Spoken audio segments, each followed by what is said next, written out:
Supreme court ने बुधवार को महिलाओं के भरण पोषण को लेकर एक ऐसा ऐतिहासिक फैसला दिया जिसने 1985 के शाहबानो केस की यादें ताजा कर दी। दंड प्रक्रिया संहिता सीआरपीसी की धारा 125 के तहत मुस्लिम महिला के भी अपने पति से गुजारा भत्ता की मांग करने संबंधी सुप्रीम कोर्ट के बुधवार के फैसले ने 1985 के शाह बेगम मामले में दर्ज दिए गए शीर्ष अदालत के ऐतिहासिक निर्णय की यादें एक बार फिर से ताजा कर दी।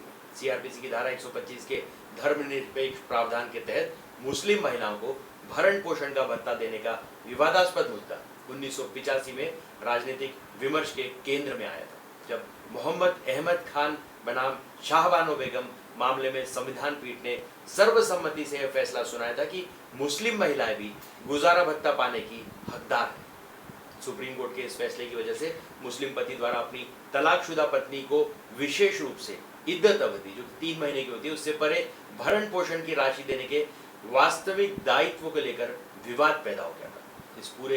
इस फैसले से पूरे देश में हंगामा मच गया था। राजीव गांधी के नेतृत्व वाली तत्कालीन केंद्र सरकार ने संसद में फैसले का बचाव करने के लिए तत्कालीन केंद्रीय मंत्री आरिफ मोहम्मद खान को मैदान में उतारा था। हालांकि यह रणनीति उल्टी पड़ गई क्योंकि मुस्लिम धर्मगुरुओं ने मुस्लिम पर्सनल लॉ बोर्ड ने फैसले का कड़ा विरोध किया। राजीव गांधी सरकार ने इसके बाद अपने रुख में बदलाव करते हुए सुप्रीम कोर्ट के फैसले का विरोध करने के लिए एक और मंत्री ZA अंसारी को मैदान में उतारा। इससे खान नाराज हो गए और उन्होंने सरकार छोड़ दी। खान इस समय केरल के राज्यपाल हैं।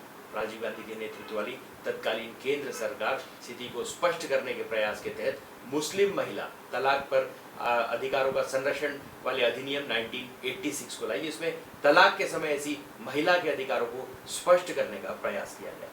सुप्रीम कोर्ट की संविधान पीठ ने 1986 के अधिनियम की संवैधानिक वैधता को 2001 में डेनियल लतीफी मामले में बरकरार रखा था। शाहबानो केस में ऐतिहासिक फैसले में पर्सनल लॉ की व्याख्या की गई तथा लैंगिक समानता के मुद्दे के समाधान के लिए समान नागरिक संहिता की जरूरत का भी जिक्र किया गया। इसने विवाह और तलाक के मामलों में मुस्लिम महिलाओं के लिए समान अधिकारों की नींव रखी। बानो ने शुरुआत में अपने तलाकशुदा पति से भरण पोषण राशि पाने के लिए अदालत का दरवाजा खटखटाया था। बानो के पति ने उसे तलाक दे दिया था। जिला अदालत में शुरू हुई यह कानूनी लड़ाई 1985 में सुप्रीम कोर्ट की 5 जजों की संविधान पीठ के ऐतिहासिक फैसले के साथ समाप्त हुई। जस्टिस BB नागरत्ना और जस्टिस ऑगस्टिन जॉर्ज मसीह की बेंच ने बुधवार को दिए गए अपने फैसले में कहा कि शाहबानो मामले के फैसले में मुस्लिम पति द्वारा अपनी तलाकशुदा पत्नी को जो तलाक दिए जाने का तलाक मांगने के बाद अपना भरण पोषण करने में असमर्थ है के प्रति भरण पोषण के दायित्व के मुद्दे पर विस्तार से चर्चा की गई। कोर्ट ने कहा, बेंच ने सर्वसम्मति से माना कि ऐसे पति का दायित्व उक्त संबंध में किसी भी पर्सनल लॉ के अस्तित्व से प्रभावित नहीं होगा और सीआरपीसी 1973 की धारा 125 के तहत भरण पोषण मांगने का स्वतंत्र विकल्प हमेशा उपलब्ध है।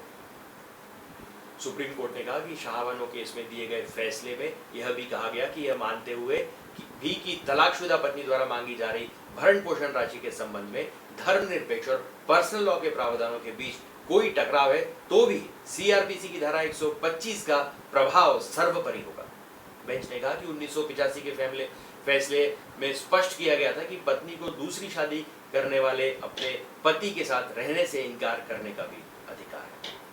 तो आज के लिए बस इतना ही। तब तक के लिए हंसते रहें, मुस्कुराते रहें, स्वस्थ रहें, व्यस्त रहें और मस्त रहें। जी हाँ, चैनल को भी जरूर सब्सक्राइब करें। धन्यवाद।